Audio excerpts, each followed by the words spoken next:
When you're at the end of your shift as a delivery driver, there is one sentence that is worse than any other to hear. "Hey Hal, hold up a minute. I've got a customer on the line." My shoulders slumped and I felt a mix of exasperation and annoyance as I turned back towards the front counter. Please tell me you're joking. I had just finished helping clean the pizza parlor after an 8-hour shift of manning the phones and register, and running over what must have been half the county delivering orders. I had locked the front door and been in the middle of heading into the back room to clock out, mind already at home, where dinner waited for me and my fiancée lay in bed, ready to roll over and wrap her arms around me once I climbed in beside her. But my boss's call had put a delay to that. I stood there for a few minutes, staring at his hulking figure as he leaned against the imitation brick, listening intently to whoever was on the other end of the line. Aside from his quiet replies and the scribbling of a pencil on his notepad, the only sounds that could be heard were the hum of the building's ventilation system, what sounded like blues or swing music crackling out of the ancient radio on the back, and the constant smack of the rain against the glass on the front windows. I waited, shifting impatiently on the balls of my feet. Finally, he hung up, turning to me, but I spoke before he even had a chance to open his mouth. "You cannot be serious, Tony. I've already locked up for the night and finished cleaning. Everything's powered down and, more to the point, we're closed." I pointed behind me to the clock ticking on the wall, which showed the time to be almost 10 at night. In response, Tony's face darkened and he also pointed a meaty finger at the clock. "Actually, Hal, if you take another look, we're not officially closed for another 5 minutes, and you remember our motto." He pointed to the large sign over the front counter. "Whether an hour to close or a minute, if you order, we make it happen." His scowl intensified. "That's been our creed since my father opened this joint 70 years ago, and it's not about to change now." I let out a groan. "Dude, you take tradition a little too far, you know that." The man didn't respond, instead turning back and picking up the order that he had scribbled out before continuing. "Anyways, the gentleman ordered 3 pepperonis and said that he'd give the delivery driver a nice tip to compensate for ordering so late." Now he did turn back, giving me a sly look. "And I thought that you could always use the extra dough, that getting a few extra bucks would be something that you would jump at." I felt a sudden intense heat and I forced myself not to begin hurling the string of insults at his smug face that I so badly wanted to. When I had moved back to my hometown with my fiancée to help take care of my sick mother 3 years ago, trying to find a job that I could use to pay the bills had been like trying to find a needle, not just in a haystack but in a grain silo. The place had really fallen apart since I had left in the late 2000s, in large part due to the fact that many of the people my age weren't sticking around to help tend the farms or stores like they had for generations. With the shift of the last 2 decades, they had instead left for the cities, leading many farms to fall into foreclosure and businesses in town to either economize or flat out close up.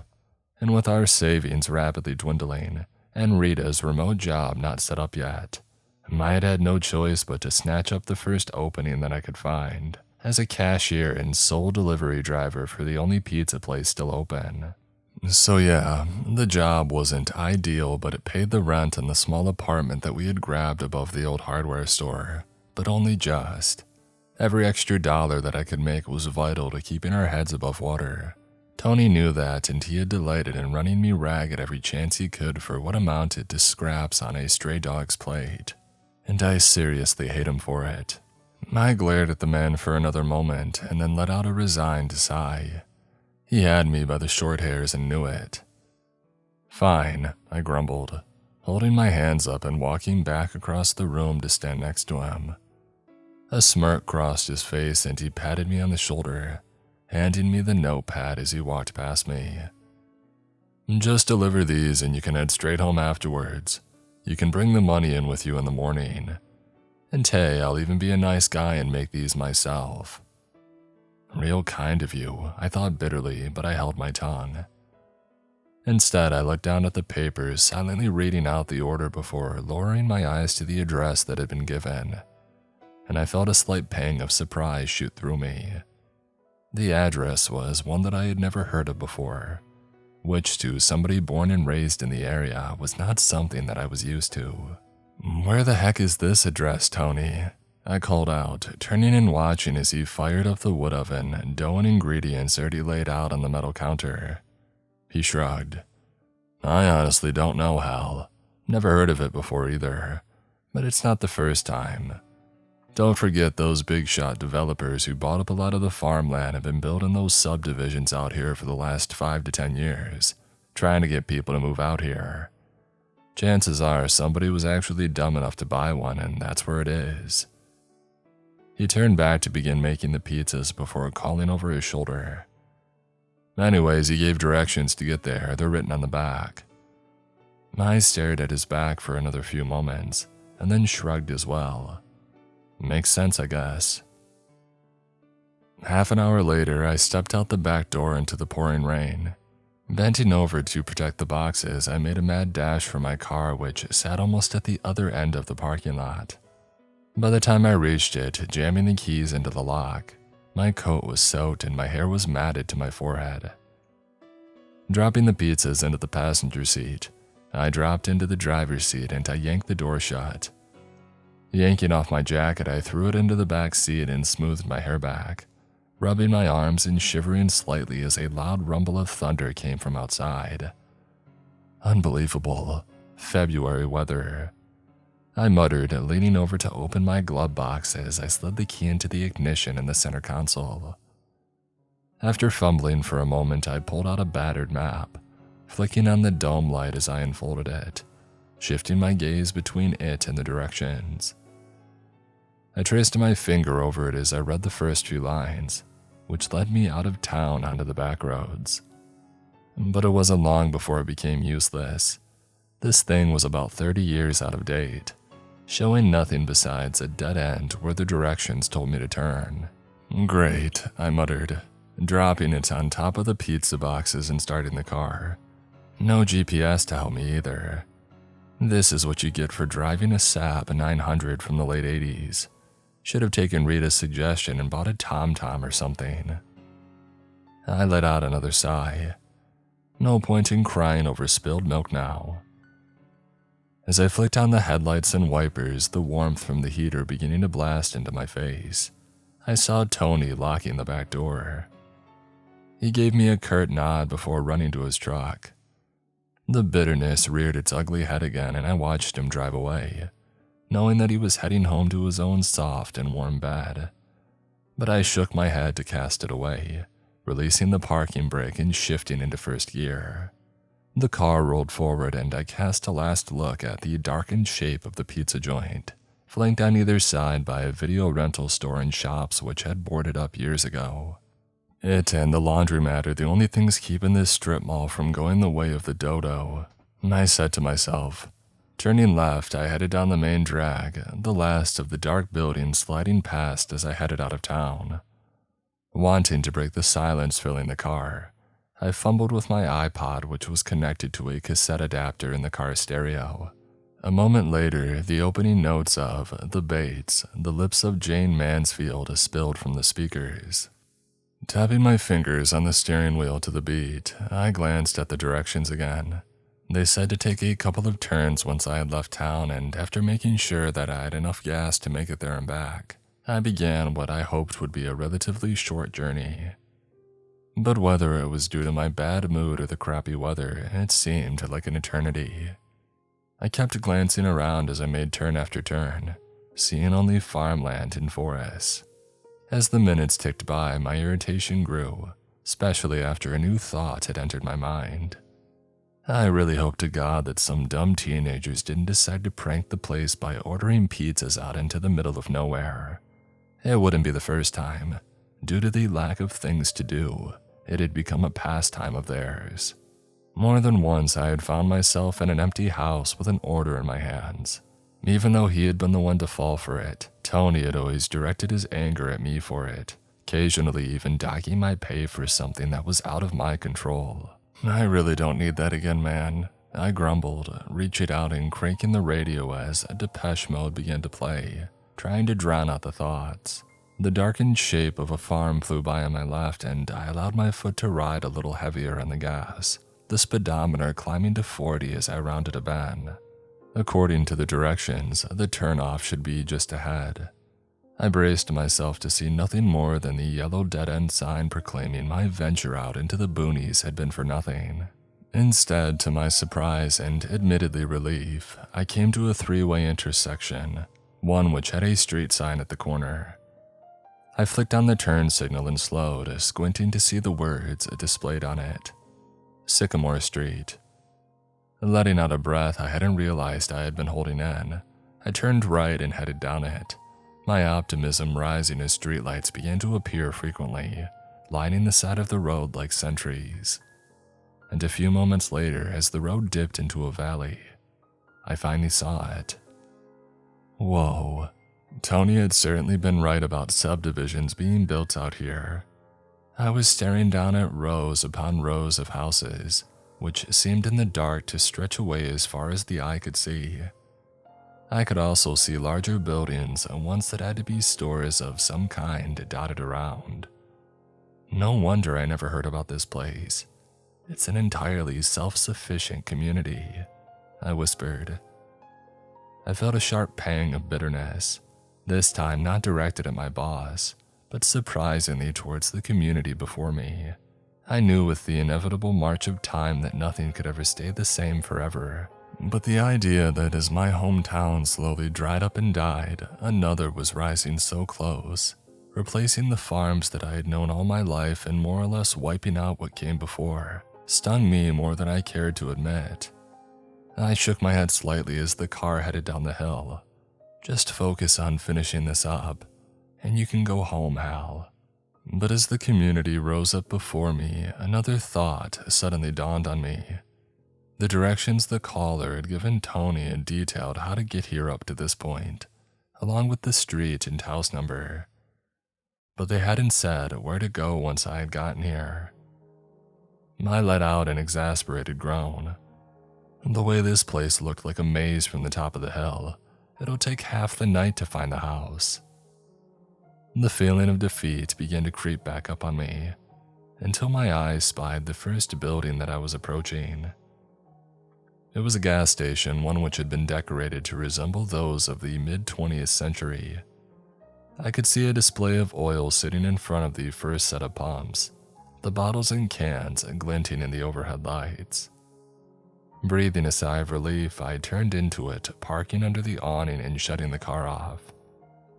I sat in the driver's seat for a moment, closing my eyes and listening to the rain pelting the metal awning as another rumble of thunder reverberated through the valley, and then I pushed the door open and stepped out onto the concrete. Instantly, the smell of rain and gasoline invaded my nostrils, causing them to burn slightly. Slamming the door shut, I jogged across to the door of the accompanying convenience store. Reaching out, I pulled it open, stepping inside as I heard an entrance bell chime somewhere out of sight. The sound of the rain dulled as I stepped inside, replaced by the sound of the buzzing lights and tick of a clock somewhere as I looked around. The counter to my right was empty, the register left unattended.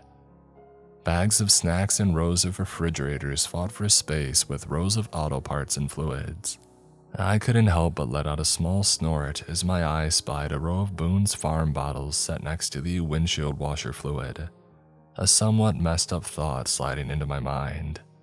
Hope nobody grabs the wrong bottle by mistake. Turning and walking to the counter, I spied a bell.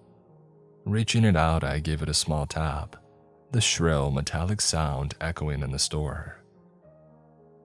I waited for a few seconds as the echo died away, replaced once again by the buzzing lights, hum of the refrigerators and the ticking clock. Nobody opened the door to the garage or came out from the restroom in the back corner. I drummed my fingers on the counter, and then I spared a look at the watch on my wrist. 11:15. Come on, man, somebody. I hissed, reaching out and smacking the bell again, this time a bit harder. The sound reverberated in my ears, and as it died away again, I felt my exasperation begin to bloom into annoyance. Finally, after what my watch told me had been 5 minutes, I turned around, heading for the entrance and resigning myself to search for the address. "Hey, excuse me, can I help you?" The voice which came from behind me almost caused me to jump a foot in the air as I whirled around, unable to keep a surprised grunt from escaping my lips. A man now stood at the counter, smiling at me as I fought to get my racing heart under control. After a moment, he spoke again. "I'm very sorry I didn't come right away. I was in the bathroom when you hit the bell and, well, you know, the call of nature can't be stopped once it's started." He let out a chuckle at his own quip and then repeated his question, still smiling. "Is there anything I can help you with?" For a moment, I couldn't find my voice. The fact that the guy had somehow left the bathroom without me hearing the door open, or the sound of his feet on the tiled floor, had almost given me a heart attack. The dude must walk like a spec ops soldier to pull that off. Finally regaining my composure, I stepped back towards the counter, pulling the directions from the pocket of my jeans and clearing my throat. Yeah, if you could please. See, the pizza place I work at the next town over got an order from here, and the directions that I was given only get me as far as here. They gave me the street name and house number, but with how many roads I saw from the top of the hill, that's about as useful as a screen door on a submarine. Before I could continue, the man let out a loud bark of laughter, shaking his head as he slapped the counter with one palm. "Oh, that's a good one, Sonny," he said. I raised an eyebrow. It honestly hadn't been that funny, but I continued. "Yeah, so I was hoping that you might be able to help point me in the right direction, so I can deliver it and be on my way. It's my last delivery of the night, and I would like to get home." The man seemed to soak up my request and then nodded, holding out a hand for the directions. I handed them to him, glancing out the window as he read. The rain seemed to be letting up, thank God. I turned back as he snapped his fingers. "Oh yes, I know the address. Belongs to a wonderful family that just moved in recently, the Corrigans." He pulled a pen from his pocket and began to write on the paper. "Let me just write you down the directions. I'm sure they're beyond starving and looking forward to eat." I nodded absent-mindedly, already planning in my head how to explain my delay to Rita if she woke up when I got home. Glancing out at the lights of the first houses, a question popped in my head. "Hey, by the way, when did this place get put up? I didn't hear anything about it back my way." The man answered, still bent over. "Oh, not too long ago, really. The developers who set it up already did so with many other rural areas across the country. They're expanding now, and the residents which are moving in, myself included, love these kind of areas. Plenty of beautiful views, fresh air for the children to play in, and..." He paused for a moment before finishing. "Well, to be quite honest, and this is just my opinion, but the local food around here is to die for." For a second, I simply nodded absent-mindedly again. Then, as if on a delayed reaction, the man's words suddenly clicked in my head. With them came a small wave of confusion, and I turned back to stare at the top of his head. What? Aside from the pizza place, a sizzler, and a subpar Italian restaurant, which had somehow remained open despite everything, the nearest restaurant was at least 50 miles away.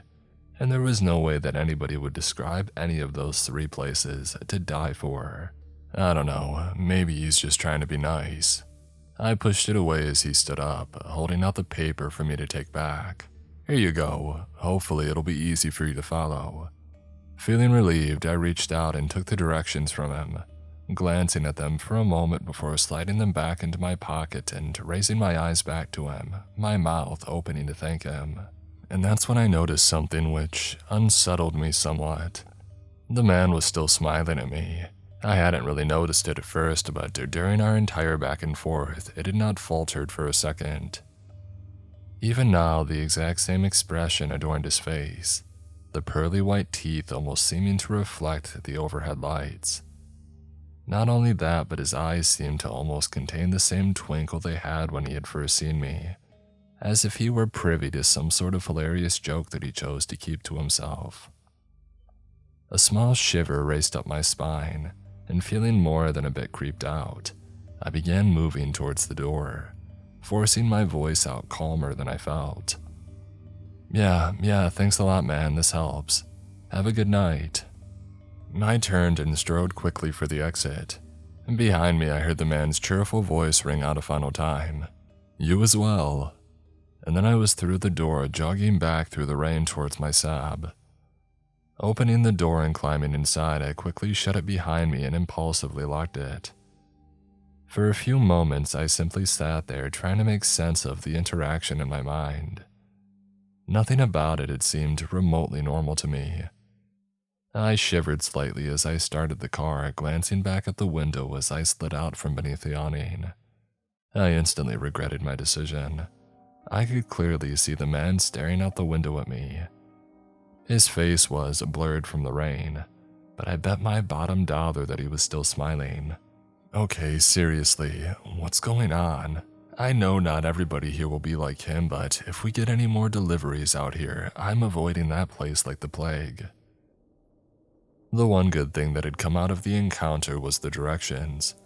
As creepy as he had been accurate at least. Less than 10 minutes later, I was pulling up in front of the house. The rain had thankfully stopped, and as I stepped out of the car, the pizzas held in one hand, I inhaled the smell of the wet grass from the lawns. In the distance, I could still hear the thunder rumbling as the storm moved away. For the first time since Tony had called to me, I felt relief and allowed a small smile to cross my face. After all the crap that's happened tonight, all I gotta do is deliver these and I'm home free. Crossing to the path which led up to the house, I allowed myself to glance around, and I paused for a moment. In the driveway of the house sat about the last car that I ever expected to see in a place like this.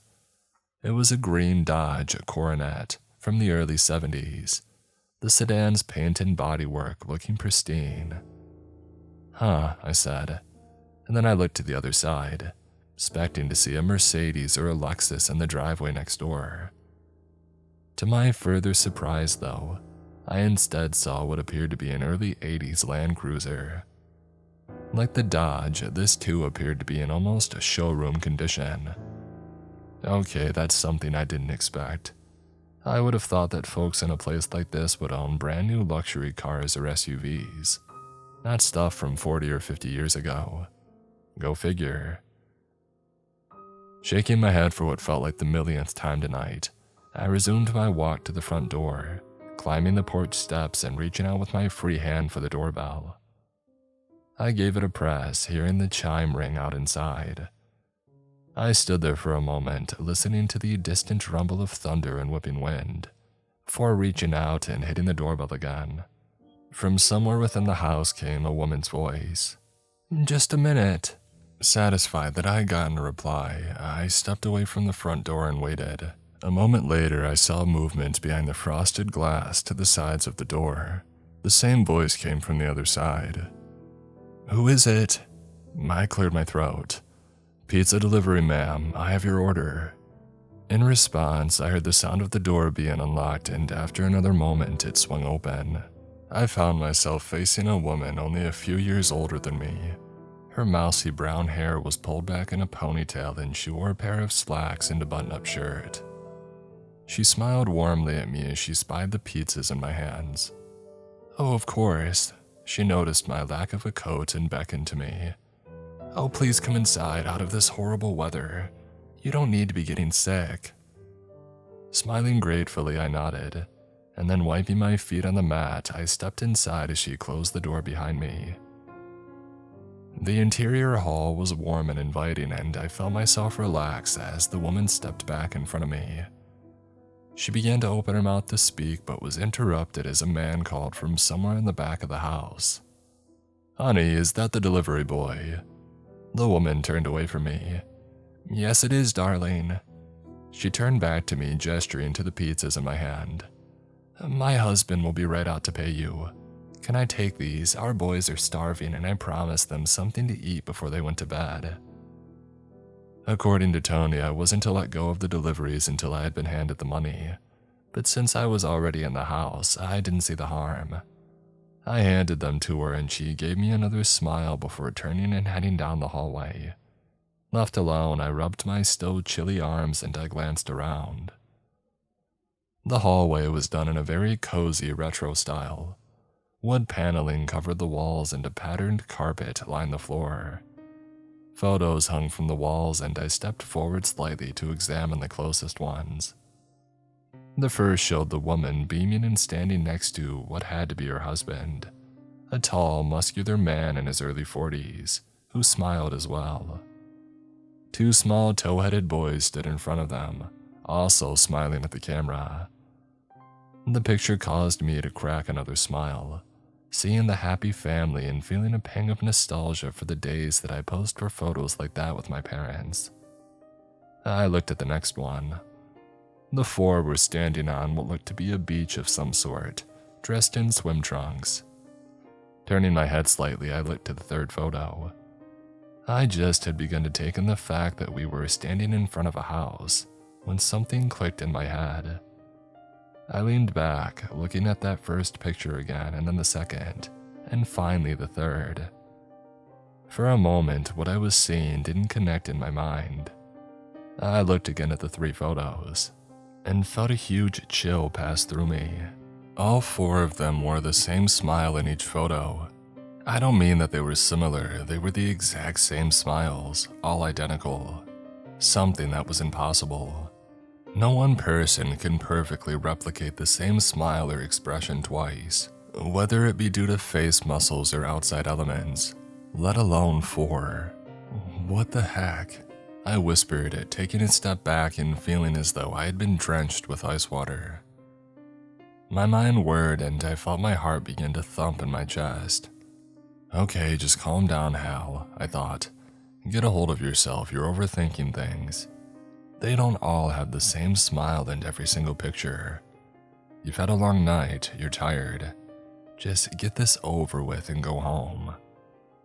I almost began to believe it, feeling myself begin to relax, until the sound came from behind me, in the den. I hadn't glanced into it when I had entered, having been too focused on the woman at the time. But as I slowly turned towards the source of the noise, my eyes slid over everything, my mind slowly following behind. I saw the wallpaper looking brand new but done in a pattern that looked long out of fashion. I saw the circular couch and chairs all done in muted reds and greens, or in the case of one chair, plaid. I saw the green carpet, which I numbly realized was a shag style I hadn't seen since my uncle had ripped up his in the early 2000s. I saw the weirdly shaped lamps and tables, and then my eyes landed on the far side of the room. The two boys that I had seen in the pictures sat on the floor in front of a TV. Both faced away from me and I could only see the backs of their heads as they played video games. And since every small kid, including my own cousins, play games nowadays, it wouldn't have been what fixed my attention, had it not been for two details. The first was that they weren't sitting in front of a flat-screen TV. Instead, they sat in front of a huge CRT set, one which was clad in wood paneling, looking like something out of an old Montgomery Ward catalog. The second was that they weren't playing a PlayStation, a Nintendo, or Xbox. I couldn't see the console from where I stood, but I didn't need to. I could see the screen and hear the sounds drifting out from the speakers. They were playing an Atari. In any other situation, it wouldn't have been something that I would have batted an eye at. In fact, I would have loved seeing kids playing retro games, as I had grown up with them myself. But between the identical smiles in the photographs, once my mind was futilely still trying to rationalize the brand new 70s decor, and then this, it felt like the cherry on the proverbial creepy sundae. Just like with the guy in the gas station, nothing about this place felt right. Every alarm bell was ringing in my head. And that's when the two boys turned to look at me. Whether they had sensed my gaze or not, I don't know. All I know is that I had to force down a scream at their expressions. Both of them stared at me with identical smiles, smiles which mirrored those they had worn in the pictures that I had gazed at. Something clicked inside of me and I suddenly realized why the gas station attendant had creeped me out. It hadn't just been the fact that he never stopped smiling. It was that the smile didn't seem genuine, like they were more a painted-on facade designed to lull someone into a false sense of security. All of this flashed through my mind as they continued to stare at me. Swallowing a bit, I feebly attempted to plaster a smile of my own on my face and gently raised a hand to wave at them. Neither one of them moved, only continued to stare at me. All the hair on my body was standing on end and I took a step back. Okay, you know what? Screw this. I'll eat the cost that Tony will saddle me with. It's time to get out of here. Feeling vulnerable, taking my eyes off the two boys, I turned to head for the front door, only to come face to face with two grinning visages. Just like with the gas station, I hadn't heard the woman come back down the hallway. She stood almost directly in front of me, her husband by her side. With another shiver, I realized he was almost a half-foot taller than me, something that, at 6'2", I wasn't used to it. Reflexively, I took a step backwards, trying to put space between myself and them. For a moment, there was silence and then the man spoke. "You'll have to forgive me, young man. I was busy putting away leftovers in the freezer, and my wife here always nags me about being rude." They both let out laughs that, like their smiles, were about as real as a clown's face paint. For a moment, I wasn't able to say anything until my mind began screaming at me. "Play along with it. If they don't realize you're onto them, you might be able to leave." I took another almost imperceptible step back and forced myself to speak in a voice that was the antithesis of what I felt. "Oh, it's quite all right, sir. Believe me, my fiancé nags me about the same thing." Both of them chuckled again, and I felt another shiver at the sound. "Well, I'm glad I'm not the only one with that issue." He reached into his pocket and withdrew his wallet. "Now, how much do I owe you?" he asked. $24.76, sir, I managed out. He pulled the money out, counting for a second before holding it out to me. "Here you are, son, plus a tip for the trouble of coming out so late." Feeling as though I were inches away from escape, I forced a smile on my lips and reached out, grabbing the money that he offered, risking a glance up at their faces as I did. And I froze. I didn't mean that I froze in fear or indecision. As soon as my eyes met theirs, it felt much like the way someone who's been hypnotized must feel. Everything drifted away and I was vaguely aware of my arms lowering at my sides. My vision blurred and the sounds began to feel as though I were hearing them down a long tunnel. Part of my mind attempted to scream at me, but I was unable to react to it. I simply stood there, almost feeling as if I had stepped out of space and time. Very faintly, I heard the sound of a boy's voice calling out, "Mom, we're hungry. Is it time to eat yet?" After a moment, a woman's voice answered, sounding just as distant as the boy's had. "Yes, dear, it's time." For some reason, I'll never be able to understand why, that one sentence snapped me back to my senses. I came to, flying forward from the dark tunnel that I had drifted into, finding myself back in the hallway. As soon as I did, I had to clamp my jaw shut to keep from screaming my lungs out. All four of them stood in front of me less than 2 feet away. All four still wore the same smiles as before, with one horrifying difference, one that I've seen in my nightmares ever since. Their heads were tilted down slightly and their smiles no longer seemed fake and inviting. They now looked genuine, and so very hungry. As soon as the realization hit me, I was a blur of motion, twisting around and dashing for the front door. Behind me, I felt more than heard the family recoil in surprise. They hadn't expected me to snap out of my trance. I knew they would regain their composure in seconds, but I was already tearing open the front door. Dashing outside and slamming it closed behind me, I took a huge, bounding step and launched myself off the porch, beginning to dash for my car. But I had taken less than 3 steps when I froze again. My blood froze like ice in my veins and I couldn't help but let out a gasp. I was no longer alone on the street. Everyone was outside. Men, women, children, and teenagers. All of them stood in the yellow glow spilling out of their open doorways. Some were only a few steps outside, while others were closer to the street. But they all wore the same horrific expression on their faces, the same hungry smiles as the family inside.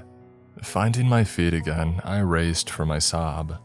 Behind me, I heard the sound of the front door opening, but I didn't dare spare a glance back. I knew that if I did, I would fall under the same spell that I had before, and this time I wouldn't come out of it. I didn't look at anyone, merely kept my gaze fixated on my car. Mercifully, I had unlocked it, and I yanked the driver's door open, launching myself into the seat and slamming it behind me. Fumbling with the keys, I jammed them into the ignition. The engine roared to life, and I spared a glance as I yanked the shifter into first gear. I caught a glimpse of everybody advancing on my car, their smiles still there, but now their eyes seemed to hold a mixture of anger and desperation. I floored it. The sound of the screeching tires filled my ears. I shot forward, the car launching down the street. I heard something slam into the back of the car and felt the rear end fishtail slightly. Fighting for control, I shifted into third gear and kept my foot hard down. The sob straightened out and I glanced down at the speedometer, seeing that I was already doing 45. I took the first left, trying as hard as I could to recall the layout that I had had to navigate to reach my destination. I'm not getting lost in the suburbia. Here. As I took another left, I chanced to look in the rearview mirror, and this time I finally did scream. More and more people were emptying out of their houses, the entire subdivision by the look of things. That wasn't what had caused me to scream though. It was the fact that they were running after me, and they were keeping up. I shot another look down at my speedometer. I was doing almost 50 miles an hour. "That's impossible," I screamed. But as I took another left, finally seeing the main road, I spied an 8-year-old girl, her hair done up in pigtails and her face like the others, a hungry, animalistic grin, running after my car and almost matching its pace. On all fours. I slammed the car into fourth gear as the speedometer climbed towards 70, and finally the people began to fall away behind me. Still, I kept my foot down hard, the car's engine screaming in the cabin as the gas station approached on my right. I cast a look over it as I flew past. The gas station attendant stood at the side of the road. He didn't attempt to block my path, instead simply watched me fly past him. I only had a moment to notice one detail. Unlike the others, he no longer held the grin on his face. Instead, like a child's Halloween mask, it was expressionless. And that's when one final detail that I had overlooked the entire time slammed into me like a train.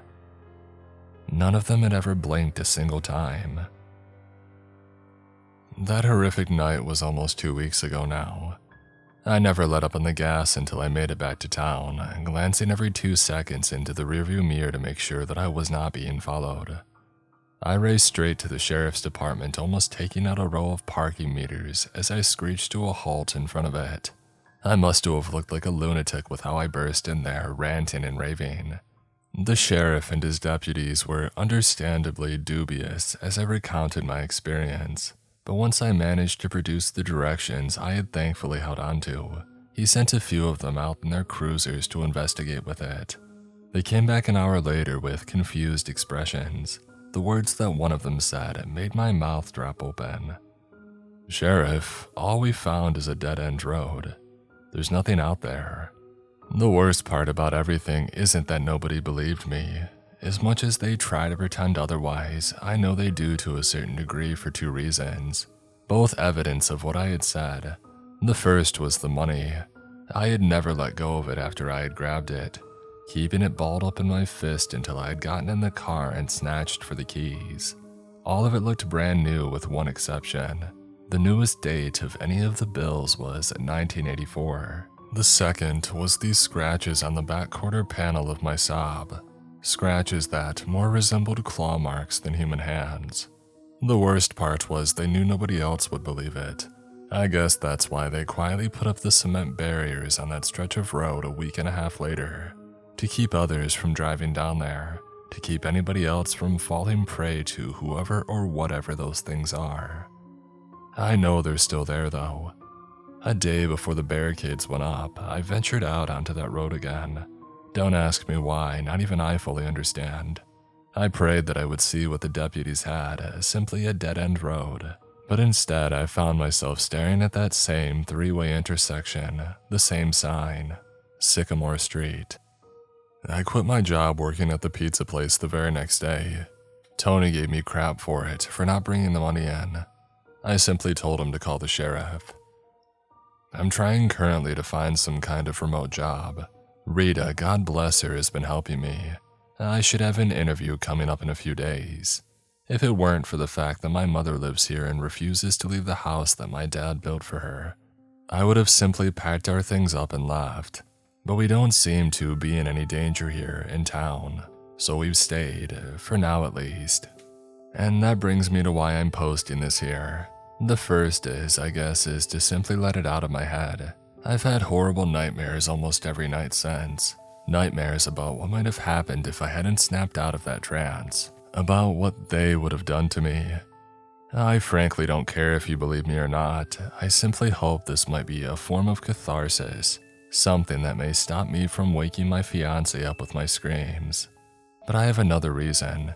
And regardless of whether you believe me, I beg you, please, if nothing else, at least heed this warning. Because I can't stop thinking about something that the man in the gas station or whatever he had truly been said to me. The developers who set it up already did so with many other rural areas across the country. They're expanding now. That sentence and its implications scare me almost more than anything else. So please, if you ever find yourself out in the middle of nowhere and you stumble across a seemingly secluded community or suburb, one that you never heard about being built, filled with things that make it seem like a place out of time, don't investigate it. Turn around and drive as fast away from it as you can, and don't look back.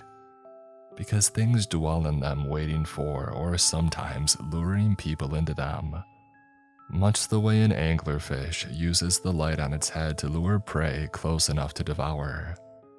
And unlike me, you may not make it out.